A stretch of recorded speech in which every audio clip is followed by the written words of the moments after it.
The Church of England, also known as the Anglican Church or the Episcopal Church, has an important place in the history of Christianity. With a rich heritage dating back to the English Reformation, this global association of churches has played an important role in shaping religious, cultural, and political landscapes. Its origins date back to the 16th century, when King Henry VIII of England decided to separate from the Roman Catholic Church. If you are ready with your coffee and in front of your screens, here we go!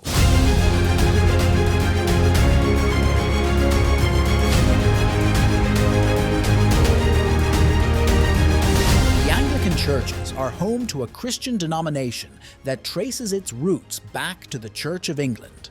It is known for its emphasis on both scripture and tradition, as well as a wide range of theological perspectives. Anglicanism is often described as a middle way between Catholicism and Protestantism. The history of the Church of England is intertwined with religious and political developments in England. It emerged during a period of religious turmoil and reform in Europe, known as the Protestant Reformation, which challenged the authority of the Roman Catholic Church. The roots of Anglicanism can be traced back to the early Christian presence in Britain, including the influence of Celtic Christianity. However, the distinct identity of the Church of England began to take shape in the 16th century. Celtic Christianity, with its distinctive practices and spirituality, had a lasting influence on the development of the Church of England. Its emphasis on monasticism, devotion to nature, and connection to community shaped the character of early Anglicanism. The emergence of the Church of England was based on the religious and personal motives of King Henry VIII of England. Towards the end of the 1520s, King Henry was greatly concerned by his inability to produce a male heir from his marriage to his wife, Queen Catherine of Aragon. He therefore asked Pope Leo XIII to declare his marriage invalid.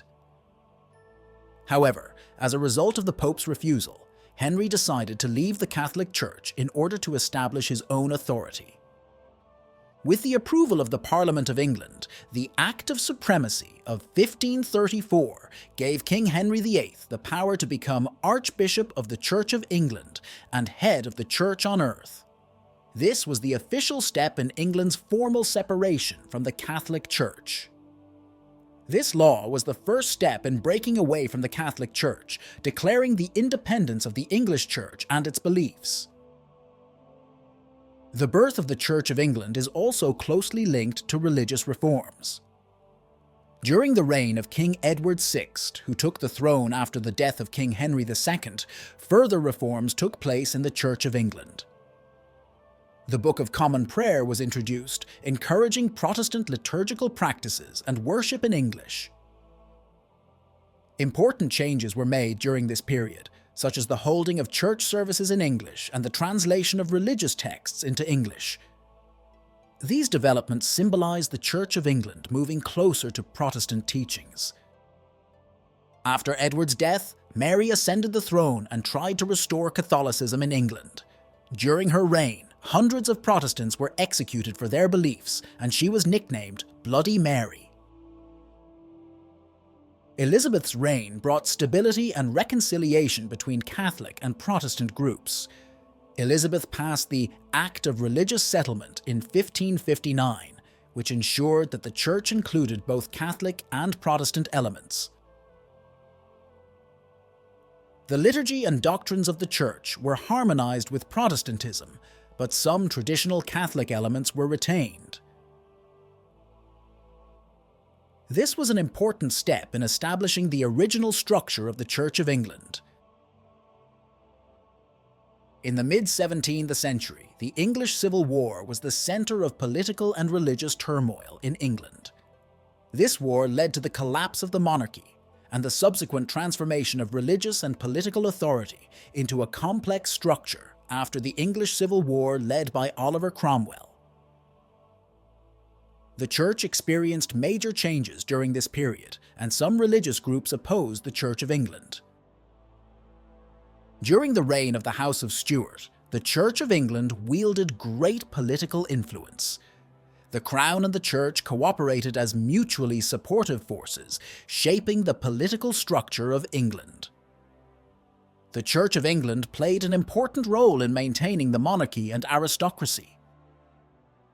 The Glorious Revolution of 1688 was considered a victory in favour of Protestantism and parliamentary rights, and forced the Church of England to reassess its role.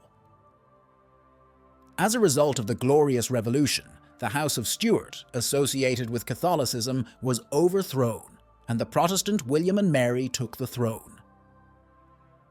This led to a further strengthening of the Protestant identity of the Church of England.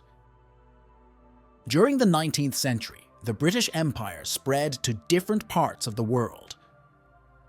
During this period, the Church of England supported missionary activities throughout the empire and contributed to the spread of British culture.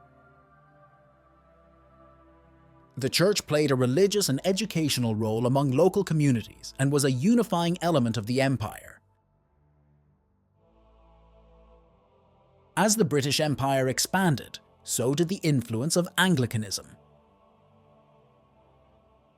The Church of England became the established church in many colonies and shaped the religious and cultural landscape of nations around the world. Anglicanism played an important role in the colonization of North America. The establishment of the Protestant Episcopal Church in the United States and the Church of England in Canada contributed to the spread of English traditions in these regions.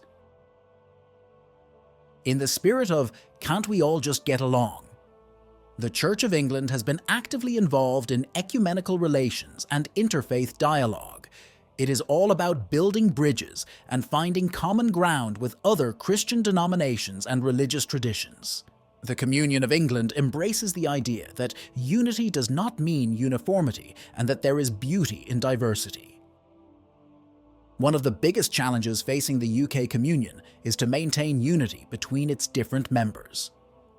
Every 10 years, district representatives meet at the Lambeth Conference to discuss important issues and make decisions together. However, not all decisions are unanimous, and some have caused deep divisions within the Communion. In the 20th century, the Church of England continues to play a global ecumenical role. The Church has been an important actor in tackling social problems by collaborating with various communities around the world. At the same time, Church leaders have been vocal on issues of global peace, human rights, and the environment. In the Church of England, as in other Christian denominations, tensions existed between conservatives and liberals on a range of theological, social, and moral issues. From questions of biblical interpretation to debates about human sexuality, these differences of opinion created a challenging environment within the congregation. Finding common ground and maintaining a respectful dialogue can be a challenge, but Anglicans are known for their ability to have a civilized conversation over a cup of tea, even when they disagree. In recent centuries, Anglicanism has continued to grow and develop around the world. Missionary efforts and the establishment of autonomous churches of England in various countries have expanded Anglicanism's reach and theological diversity.